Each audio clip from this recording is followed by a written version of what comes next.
Hey there everyone, it is Tagigger. I am back with the Marchus Honus learning how to knit, and I've looked at, I bet 3 hours worth of tutorials at this point of my baseline of how I'm going to get my project started, how much yarn do I need, all of those things, because it turns out there's actually quite a bit of terminology with knitting that I didn't realize. And I've also started to kind of practice how to do the knit stitch, and I'm going to be continuing that today. Today I'm going to actually be kind of running through, I'm going to time lapse a lot of it. I'm sure it'll be very boring if I don't, of me making a small swatch because I got some decent yarn, and my final project I want to make by the end of the month is an Unus Annus themed blanket. And it's going to be this yarn on one side, this black yarn. It's really big and chunky, and I think it'll be a pretty soft blanket. And then I'll have half of it be black and the other half be white. And I bought some smaller yarn. I might try to actually make a hourglass in the middle kind of design, but I haven't decided that, and that'll be once the actual blanket has been knit. But because I'm so new, there's something called a gauge with knitting. And I guess as you do your stitches, sometimes the thread might be too tight or too loose, and that could cause gaps and holes in my blanket, and it wouldn't look very good. It would look like a beginner did it. And because it's a blanket, I don't want it to look really bad, so I'm going to just record today to try to get my stitches to be more consistent, so when I start the blanket, I'll have a better result. And the first thing I have to do is make my little knot that I'll have on my needle. I'm really bad at it, I must say. You wouldn't think that making a little slip knot is kind of difficult, but surprisingly it is. But it might be, yeah, I'm just dumb. Oh my gosh, I got it on the first time. I'm getting better. But I have my little slip knot, because then that sits on my thread. That's like my starting piece, I guess. And then once I have my little knot as the start of my project, I have to put my loops of, I guess the loops on my needle actually determine the final width of the project. And I just kind of put these little loops on, and I guess, I have my laptop right here, so if I need to refresh myself on how to do anything, it'll be right there. And I guess the big thing that I have to keep watch of is, as I do these little loops on my needle, I have to watch how tight I put them, because when after the loop, when I start knitting it, I actually have to get my other needle to fit under these loops.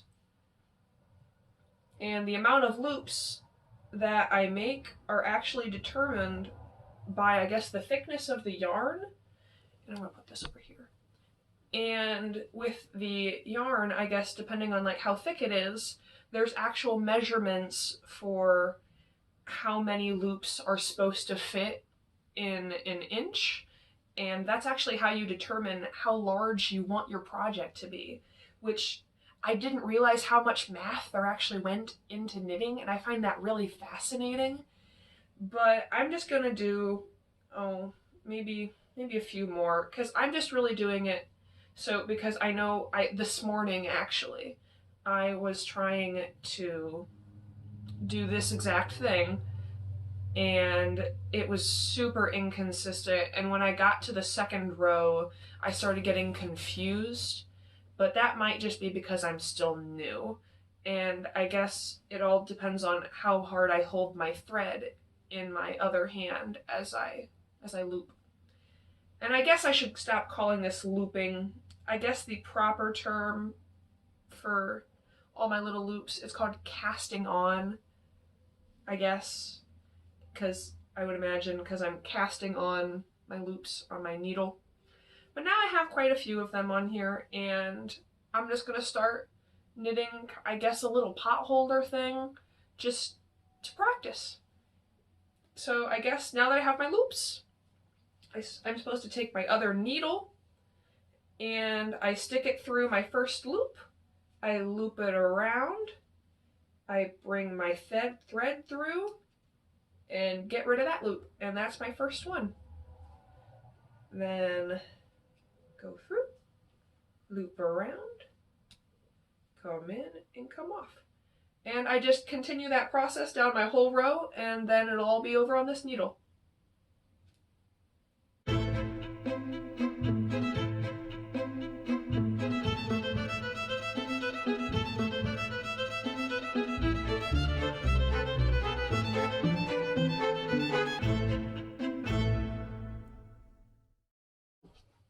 Okay, so my recording actually stopped and I lost about 15 minutes or so worth of me talking and doing time-lapse type things of knitting. So a quick little recap before I head off. I did a second row and actually a third row of my knitting here, and I discovered that I have several issues that I need to fix before I start working on the actual blanket. So I might be doing more of this, but I'm not sure if I'm going to film that. First of all, one of my problems is I dropped a stitch, which means I just forgot about it. And that's actually going to affect my length of the blanket in the long run. So I really need to make sure, I mean, not length, the width.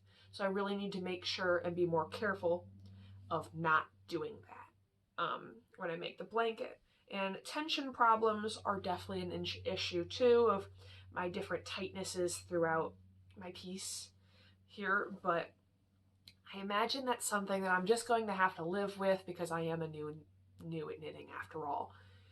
And because of this chunky yarn, this yarn, it's big and bulky. It's not really yarn like your classic yarn, that like this one, for example, that looks like yarn.